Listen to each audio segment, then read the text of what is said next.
Jim Boyer, Port Ludlow.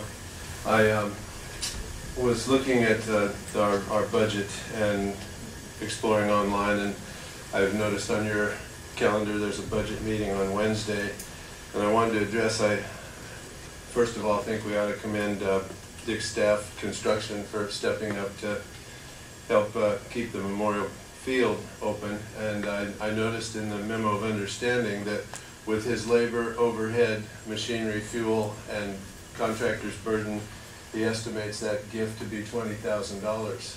And our shortfall for, I don't know the apples to apples, but our shortfall was $95,000 to do the same job.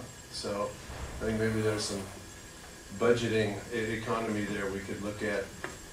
Lately we have talked about donation of property for a horse park that some estimates have been the loss of potential revenue to the county in the neighborhood of $5,000 to $10,000 a month over the life expectancy of that timber harvest.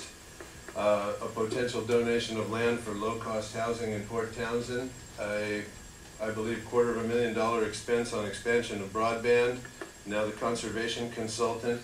And lastly, the hiking park between Gibbs Lake and Bowsite Lake, which is also upfront cash expenditure and a loss of timber revenue. These are all good things, but the way we're straining, you can't have all good things. I remember being at the mall with my son when he was 8 years old at Christmas, and there's a good thing in every window, but I just couldn't buy them all, and I had to finally stand up and tell him that. Lastly, in our budget this year, we show $175,000, I believe it is, for income from timber harvest.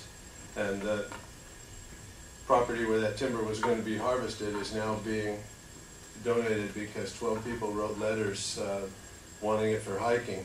And I'm hoping that this will be addressed Wednesday at the budget meeting about where this money, how this money is being transferred, and how we're not going further in debt with all of these wish list items that we're putting so much resource into. So I look forward to that. Thank you.